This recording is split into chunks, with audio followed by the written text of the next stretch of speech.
First of all, we have to switch on our system that is already at the top. If it's not at the top position, you have to raise up the machine with this button, just one click. And in the meanwhile, we have to wait the self-test. I can explain you what is the disposable kit.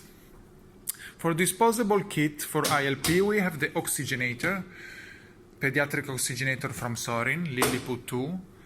And this is the ILP HT kit, where we found all the rest about our circuit. Inside that box, we can find the water circuit, H2O and H2O circuit, the E-inlet line, E-outlet line, and the reservoir back of 6 liters. We found the blood circuit composed by the oxy inlet line and the AVO line that goes to the patient. We can find the gas line and 2 waste bags for the rinsing phase. 3 holders. This is for arterial filter. This is the bar, metal bar for the oxygenator. This is the holder of the oxygenator, the Lilliput 2. We need some metal clamps, a syringe, and don't forget to use and to prepare the needle probes for the limb. One on the skin, one on the muscle, and one of the tumor mandatory. Then we have our cable already connected to the machine, and we can start. If I go inside the ILP, I see all the instruction on the display. Now are in Italian, we don't follow this right now. I will explain you and I will show you how to do all the disposable kit, but here you can find everything in English, step by step, to set up the system. Okay, first of all, we have to start with the metal bar that we have to place here.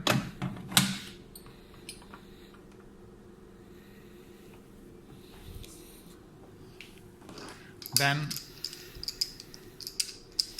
the holder of the arterial filter, like this.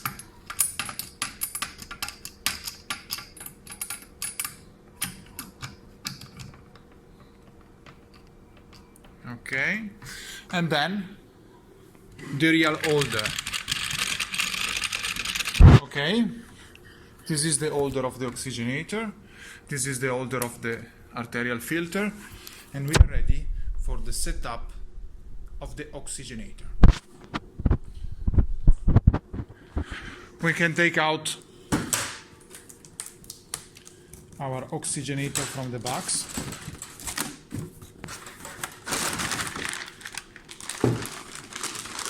So I can place the oxygenator here.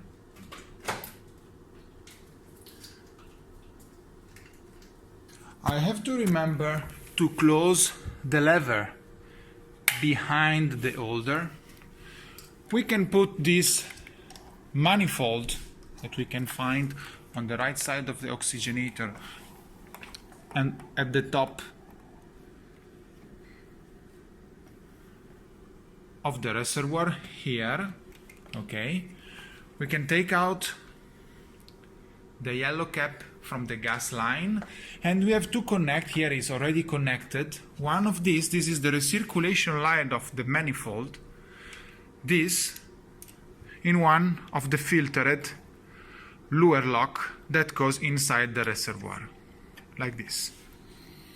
Okay, so our oxygenator is in place. Everything should be open, so these 2 small clamp, one of the recirculation line and one of the purge line of the oxygenator should be open. Here in off. Okay, stable, lower as possible, ready. Okay, so now we can move to the water circuit. The water circuit, we can identify the bag here, H2O circuit, and I prefer to place first of all the reservoir bag.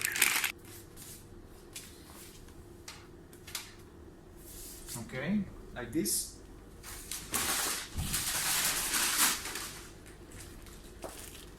Then the inlet line.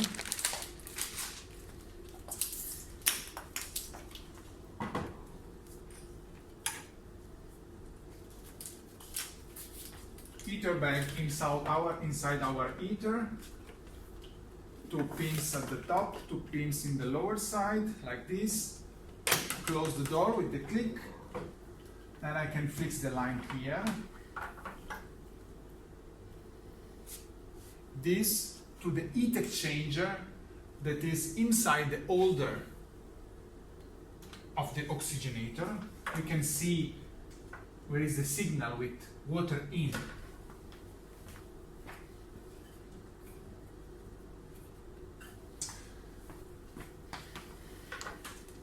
Then the pump segment. Pump segment is the same that Hipec, PM1 in, yellow label. And position here. Then open the lever, then position here, realign the crank and close. Great. Blue line in the blue marked line. CL1 on the CL1, air sensor inside. This is the priming line of the water circuit. We can connect to a saline bag, 2 liters of saline bag. PR2 is here, PR1 is there, but we have to modify and control all the time the membrane position.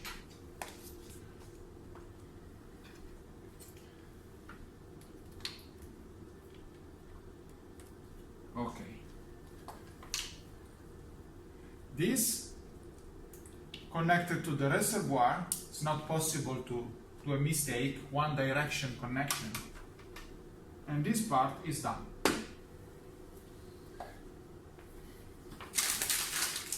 The last very small circuit is the heater outlet line.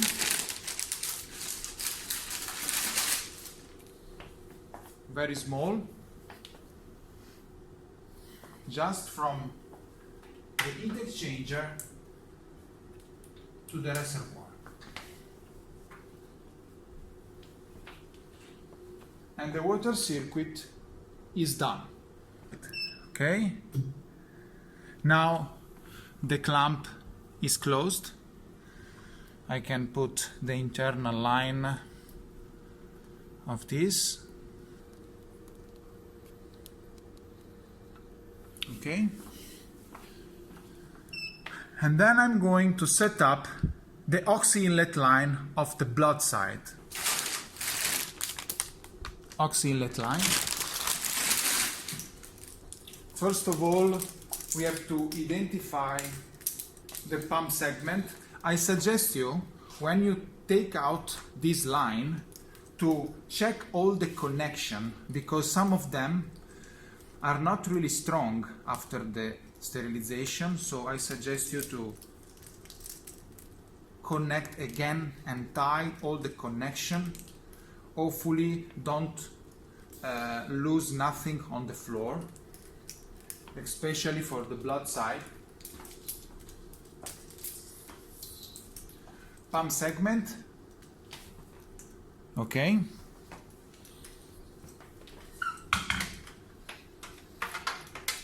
PM1 in, rotate the lever, close here, and then close.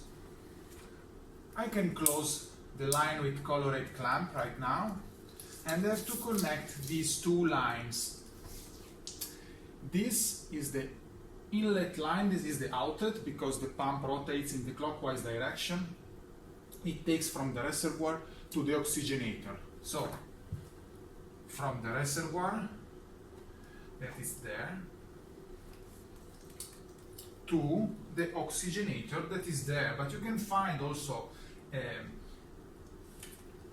the right signal here, blood outlet to the blood inlet. Okay? PR3,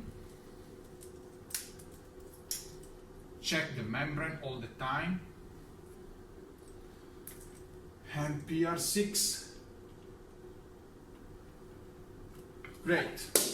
And this is the line for the priming with the yellow label for the priming of the blood side.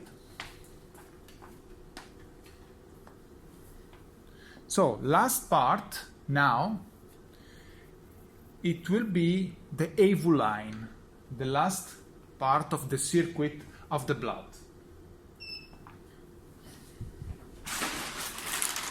AVU line is this big box, okay? AVU line you can see here. Inside this box you will find some connector. You have to use this connector to connect our circuit to the cannulas. Give them to the nurse.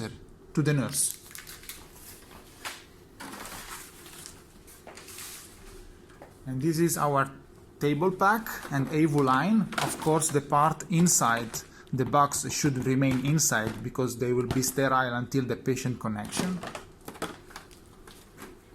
We can hang this box here, okay, on the arterial filter holder.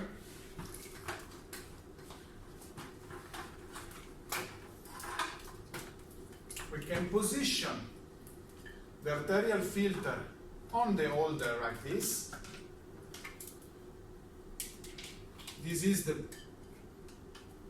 outlet line from the oxygenator that goes to the arterial filter and then to the patient. This is the PR4, the arterial pressure. This is the push line of the arterial filter, and we can connect on the top on the reservoir. This is the return flow, venous return flow from the patient to the venous reservoir here.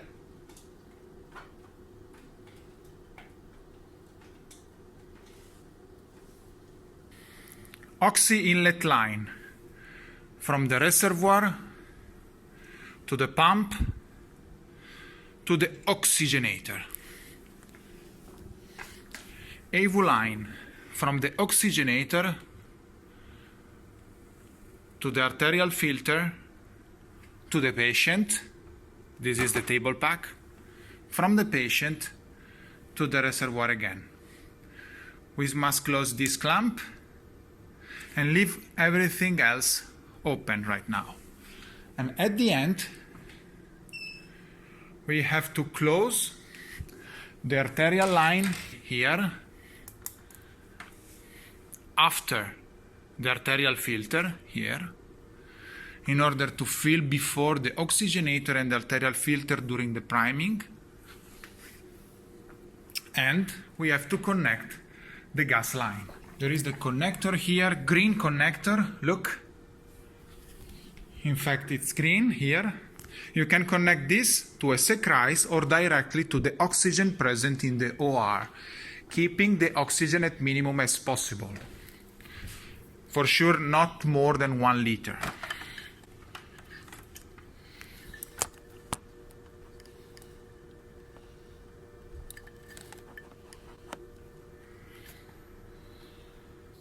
For safety, we can connect already, I recommend you to do that, the waste bag. The waste bag is this one, and usually is connected at the end of the procedure, during the rinsing phase. But in case of emergency, if you have already this here, you are able to wash immediately the limb and stop the procedure in the safest way. So connect the waste bag here and one connector to the line with the green clamp, look at this, green clamp, okay, click, and one connected to here, to the line, free line, with the blue clamp, like this. Keep it close, of course, but just connected, already connected, okay? So,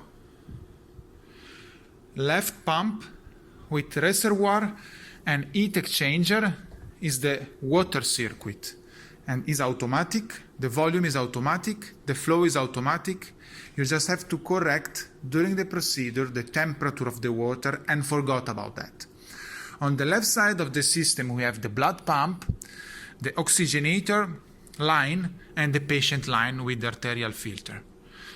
The right part, it will be with the blood, and is the blood circuit. Water on the left and blood on the right. This is the setup of the limb perfusion. Okay, when we have finished the setup of the kit, we are ready for the priming.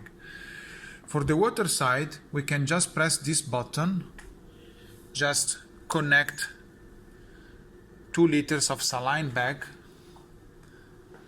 and start the priming of the water side pressing that button. The priming of the water side is completely automatic. Now this pump, the PM1, is taking from the bag to the heater, to the heat exchanger, blood heat exchanger, and then goes to the reservoir.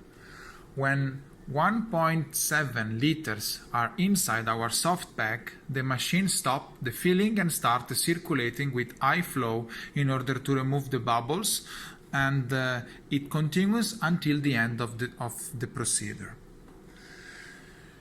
Now the system is reminding us that we have to fill the reservoir at least 700 ml. The reservoir is the blood reservoir, and we have to fill this reservoir at least at 700. Not at least, in my opinion, is at maximum. Actually, for an arm, I prefer to fill not more than 600. For a leg, 700 I think is okay. For the water side, we need just saline. For the blood side, we need a mixture of saline and colloid, like plasma expander, Infuplus, Voluven, what you have. You can start fill manually the blood side right now with other bags that you have inside the OR, or you can just wait the end of the filling of the water side, that, I repeat, is completely automatic. Here we can see 1.1 that is coming up until 1.7. I prefer to do that step by step, so I wait the water side priming, the end of the first phase of the priming, and then I move to the blood priming. And the blood priming, of course, is manual, and is completely manual also on the removing bubble procedure. That is really, really important, like in a cardiopulmonary bypass. So now we are close. 1.5. This is the water circuit. The temperature is still low. The heater is not on yet. Okay, now it's on. The target temperature is 41 of the heater. You can leave it like this and maybe increase or decrease during the procedure depending on the temperature you have on the limb. Now here we have the same bag for the blood and water circuit. Of course, in the OR you can have two different. For the blood side you have two lines. I suggest you to use both, especially for the washing phase. It's really important to use both in order to avoid the entrance of air in the line. Okay, now we can open the clamp. Of course, you will not have a lure lock like this. You will have a spike, and you have to put the spike inside the bag. And to do the priming of the blood side, we just have to open this clamp and the solution come on this way to the reservoir. Look at this. Until 6,700. Just open this clamp by gravity, okay? The blood circuit is primed at the beginning by gravity. You just have to wait.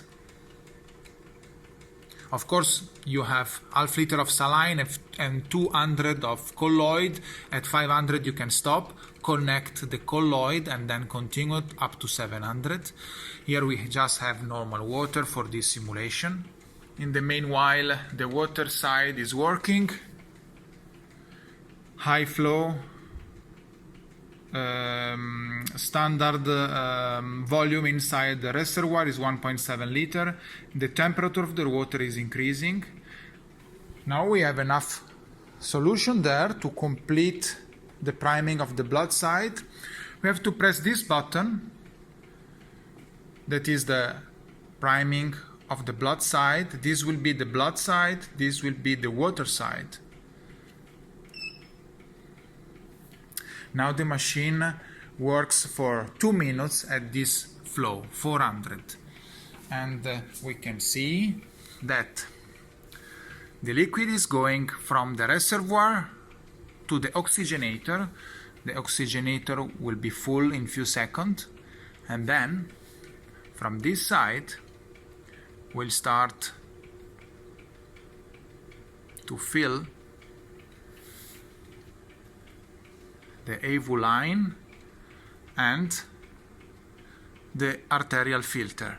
Yes.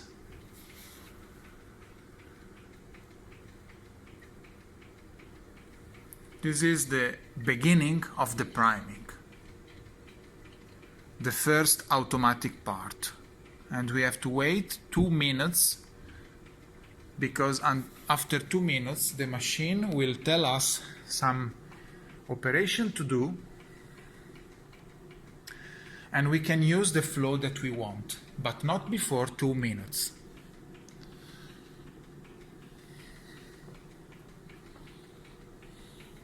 Until now we have filled the oxygenator and the arterial filter, but we need to fill all the rest of the AV line, and this is possible by removing this clamp. Okay, now the machine is stopped. There are some instructions to follow. I'm explaining you what to do with my words.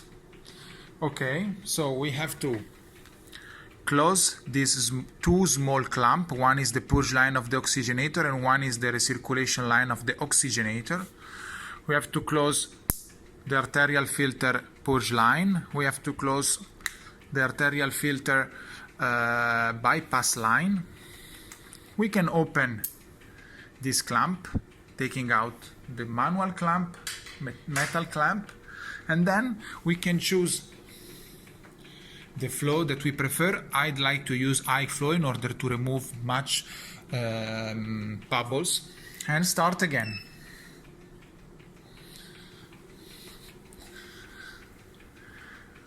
And now all the rest of the AV line is filling.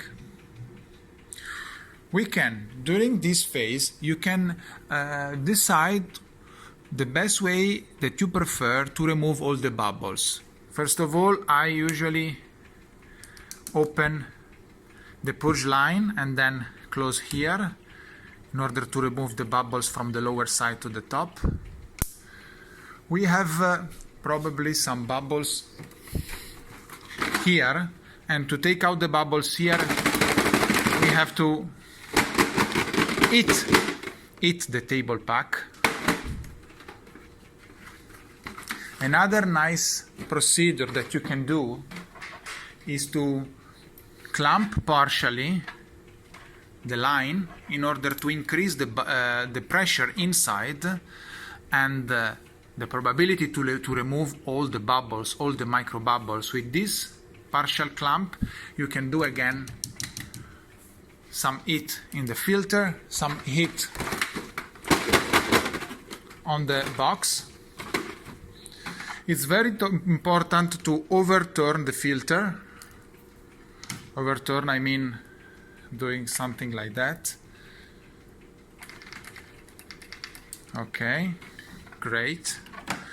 And to do something close to the perfection, I suggest you to remove also the bubbles in this arterial line, in this arterial pressure line, using a syringe. Okay, you can take out this, you can put the syringe and remove the air that you can. But in this case, I think is okay. The important is that don't have bubbles here, especially in the filter. Okay, but you can use, I repeat, your procedure, your best way to remove the bubbles. There is no specific way to do that. And regarding the bubbles in these lines, sometimes you can have some air also in this line. We are before the oxygenator, so it's not dangerous. But if you prefer to remove the bubbles also in these pressure lines, you can use a syringe. I suggest you to use another syringe, not the same, and remove the air also from there. Otherwise, you can leave them if they are not too many, and it's not a big deal. So now we are in the priming phase, water side, blood side, waiting for the patient connection that will be here. Everything is working properly. We have no bubbles here. We can leave the partial clamp or we can take out. It's not a big deal. Okay, some bubbles are coming again, so please check many times if there are bubbles. Very important to don't have bubbles everywhere. And we can leave the machine in this condition until the patient is ready. 2, 3 hours, 4 hours is not a problem. The water will reach 41 degrees and then will maintain this temperature. And when they are ready, from the patient side are ready for the cannulation, we can start the real perfusion. This is the priming phase.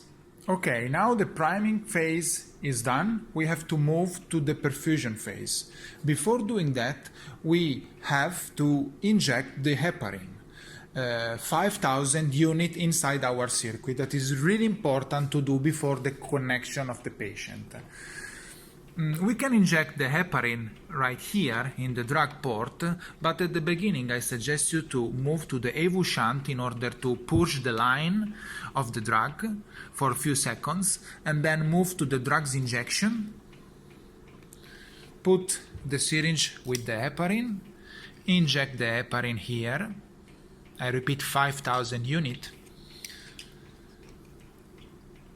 AV shunt again for 10 seconds more or less in order to wash the line again, and then off.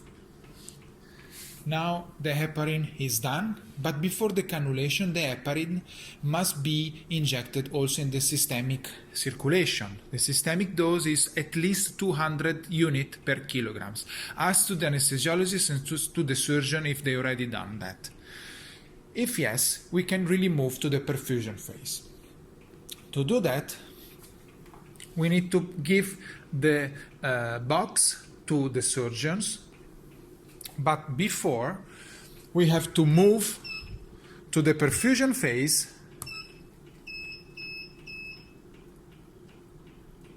Yes, and we need to clamp the venous line immediately. Very, very important. Venous line, yes, and clamp it. Connect the vein and the artery, we are going to do that, and connect the temperature probes. I take the box, this is top, and the clamp on the venous line is placed. Really, really important. This is the box. And I give the line to the surgeon, just taking out these adhesive strips, taking out the cover, and give this to them. They take it in the sterile way. You can take down this silver protection for temperature, to avoid the temperature dispersion, and they place this line close to the patient. Is visible? Yes. And they will cut. They place close to the patient. They will cut here. Okay, so here is necessary to cut. They cut, everything is stopped, so they can clamp, they can cut, and they can use this connector that you can find in the AVU line, 1/4, 1/4, or 1/4, 3/8, to connect the circuit to the cannulas. During this procedure, it's really important from the surgery point of view that the connection is without air. So they cut, they fill with the syringe the cannula side and the circuit side, and they connect with this connector the circuit and the cannulas without air. Mandatory on the artery, important but not mandatory on the vein. If there is some bubble on the vein, it goes back to our circuit, so this is not a big deal. When they connect everything to the patient, we are ready to start. Connect the temperature probes, of course. So T1, from here, T1 is the arterial temperature, sign with the red. T2, this is T2, and of course is the venous temperature. You can find here that is the blue T2. Try to imagine that this is our patient. Okay, so this is not closed but is connected to the artery and to the vein, and the arterial temperature and the arterial temperature and the venous temperature are connected to our machine. T3 is the temperature of the oxygenator. I can take it and connect here. Look here.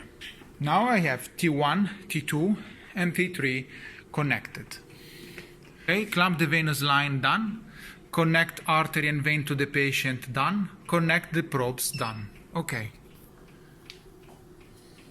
So now we are really ready to start. Before starting the pump here, I suggest you to verify if we have return flow from the vein. Just removing the venous clamp for a while, see if there is blood. If yes, okay, there is. So we can start with the infusion pump. If it's not, ask to the surgeon to do something. Ask to the surgeon to modify the cannula's position or modify the tourniquet position if it's already placed. So this is really important to check at the beginning if we have return flow from the limb by removing this clamp. Consider that we have this blood, so we can start immediately with the infusion also.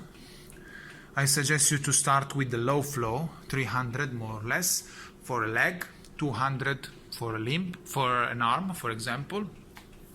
And in this phase, it's really important to understand if the amount of the blood that is coming from the patient is the same that the amount of the blood that we are giving with our pump. So check the level of the reservoir. If it's stable, it's okay. There is an equilibrium between in and out. If it's not stable, if it goes down, we can decrease a little bit the flow.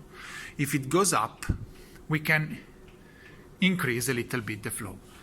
So this is a crucial point of the treatment in which you have to understand if the limb is isolated, first of all, and you can find the equilibrium between in and out. If there is an equilibrium, it's okay. It's okay, and you can go to the next phase. The next phase is just the waiting of the right temperature for the drug's injection. We can check the temperature, 38 inlet, 37.6 outlet. In the oxygenator we have 38.4, and we will have 3 probe on the patient, on the limb: skin, muscle, and tumor. You can place wherever you want, but these are the standard temperature. In this phase, you have to check all the time the level, first of all. You have to check the temperature and wait the good temperature for the drug's injection, that is 38, 39 in the limb. Not more than 40. That is really important because could be dangerous for the patient. So I suggest you to avoid to reach 40. Let's stay in a mild hyperthermia between 38 and 39. And to do that, you can modify the temperature of the water here, 0.5 step by step, increasing or decreasing. Another important parameter to detect is the PR4. The PR4 here is the arterial pressure, and now is very low because this is just a simulation. We don't have a real patient, but let's say it should be around 100 or 120, and it's really correlated to the flow. So if it's too high, you can have an alarm and you can try to slow down a little bit the flow. I repeat, the important parameters are the level of the reservoir, the flow, the temperatures, and the PR4. When you have 39, 38 on the skin, muscle, and tumor, we can inject the drugs. To inject the drugs, you can use this line, or you can use, like the heparin, this line. Drugs injection, wash, and off.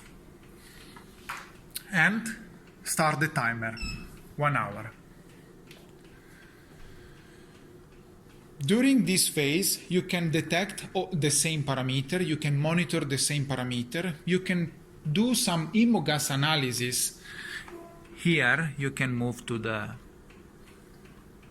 arterial blood sample purge, put it here. This is the sample connection, take out, and then off. You can detect this blood, you can detect the blood of the systemic circulation, and you can compare the two analyses. If there is difference between circuit and systemic circulation, it's good. It means that there is an isolation. The main parameters to detect are the hemoglobin and the glucose. If there is difference in these two parameters, it means that there is a good isolation. Problem during the perfusion phase. Actually, if the limb is well isolated and you will check pressure, temperatures, and the level, I think that 90% of the time there is any kind of problem. But if the isolation is not done, is not well, you can have some change of the level of our blood inside the venous reservoir. If it goes down, it means that it could be a leakage from the extracorporeal circuit to the systemic circulation. In this case, you can try to decrease a little bit the flow, or if it's really low, you can also increase a little bit the priming volume with more colloid. Look, 100, 200 maybe maximum. Consider that you will increase the dilution also of the blood and of the drug, so do that just in case of emergency. If the level increase, you can try to increase also the flow. If it increase, it means that you have a leakage from the systemic circulation to our circuit and the isolation of the lib is not well. So you have to ask to the surgeon to put the tourniquet in the better way, in the stronger way. So the problem on isolation could be the most tricky, but both of them mainly come from the surgery.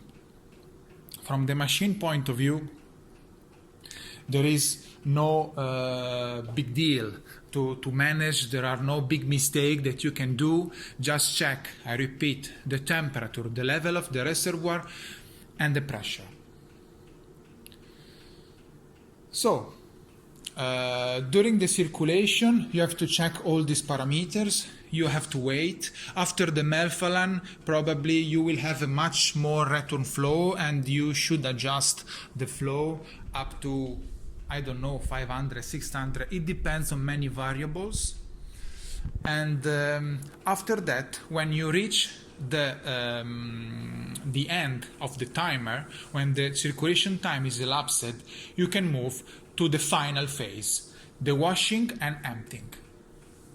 But before moving to the final phase, I'd like to explain you the display, what we find in the display. So this is the water side, the water circuit with our temperature, the flow, pressures, and this is the blood side, the blood circuit with the flow, patient and pressure.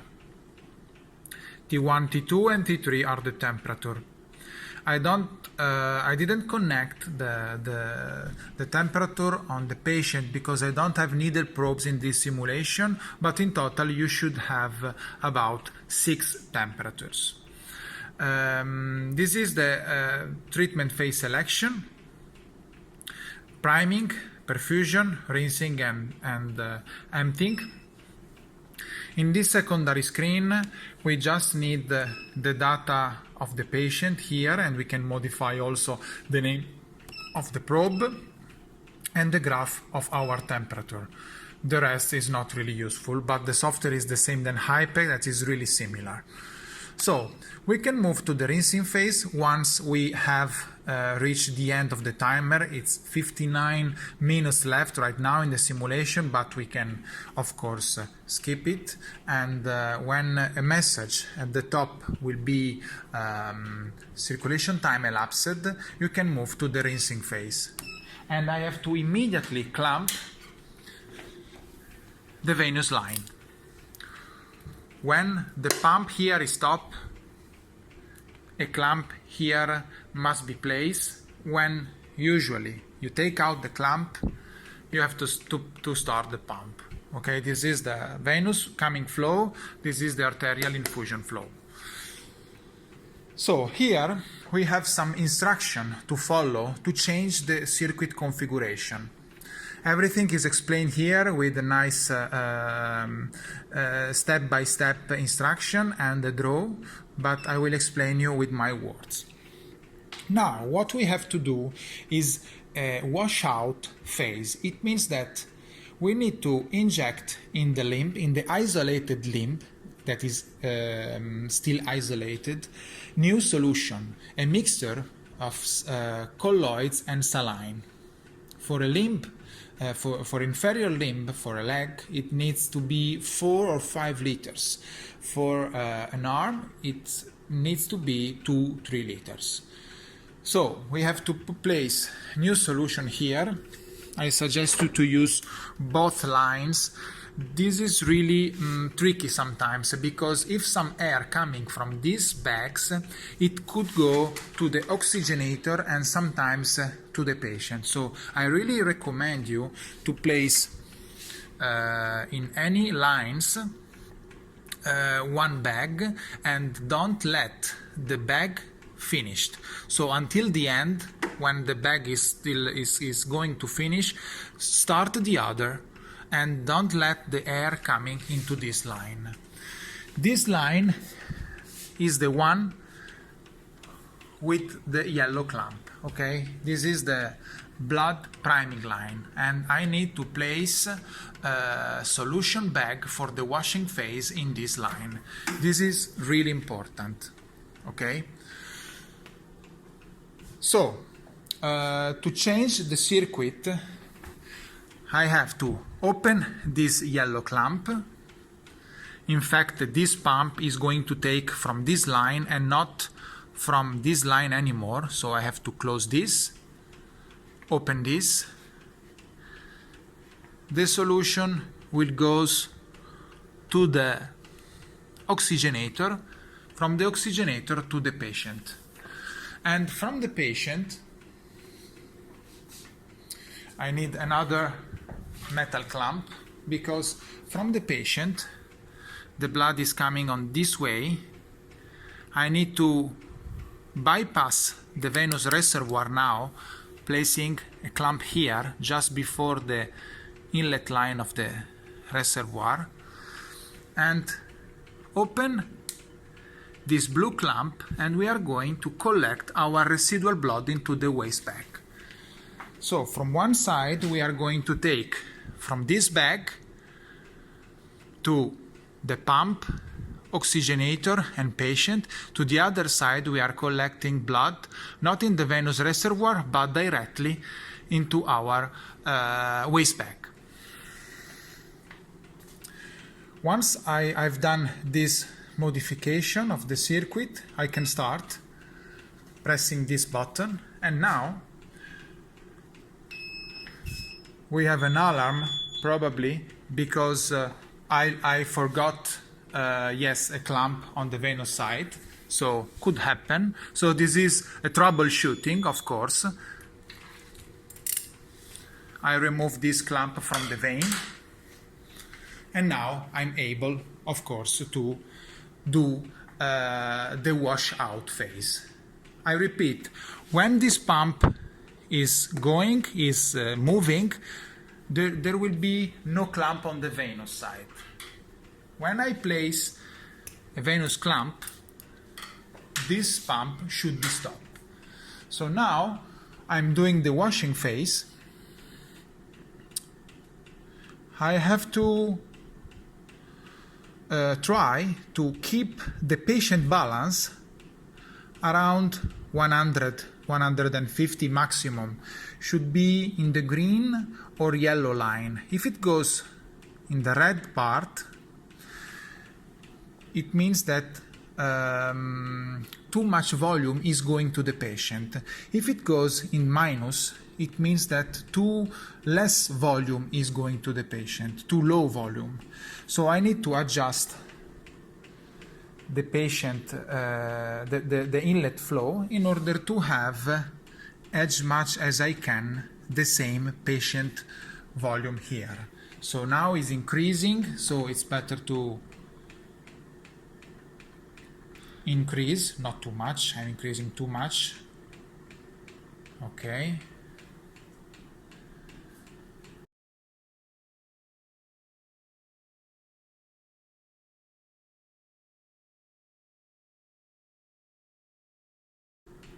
And this is the rinsing volume. I repeat, for an arm, 2-3 liters, for a leg, 4-5 liters. And please remember to place another bag here and don't finish this bag, otherwise a lot of air will come inside the pump and the oxygenator. Okay, two important procedure to do during this phase. Place new solution there, be careful about that, and modify the flow in order to have the same balance there. The flow actually should be the same that during the perfusion. Okay, this is for the simulation, but in normal condition is too high. At the end, when I wash with 2 liters, I have to stop immediately again. Close the venous line, and now the treatment is finished, because after the washout, the treatment is really at the end. And to be sure, I can separate completely the patient, also closing the arterial line, so to be sure that they can do what they want on the patient. So everything is separated from the circulation, extracorporeal circulation. And I can go to the emptying phase. But the emptying phase is just the emptying of the reservoir, is not the emptying of the limb. So this is really an easy phase, actually not mandatory, but I'll show you. Emptying phase, yes, and you have to modify again the circuit, something on the circuit. So we are going to, this pump, I have to close this, is going to take from the reservoir, not to the oxygenator anymore, no, but to the waste bag with this clamp. Finally, we use this green clamp. And everything, the blood, the chemo, everything that we have inside there will be collected in our waste bag that has one directional valve and is really safe to put in the garbage, to put in the bin. I can start with the flow that I want. Now the reservoir is emptying to the waste bag. Very easy and not mandatory phase. I repeat, after the washout, that is an extremely important phase for the safety of the patient, the treatment is end. Okay? So this is in general the isolated limb perfusion. At the end, you can print out the report of the patient. You can take out everything. Try to put something under the oxygenator because some water can goes out. And very important, keep these two clamps in place until the surgeon have already take out the cannulas. Otherwise could be dangerous and you could empty the patient again. So keep the clamps in place for safety reason. That's all.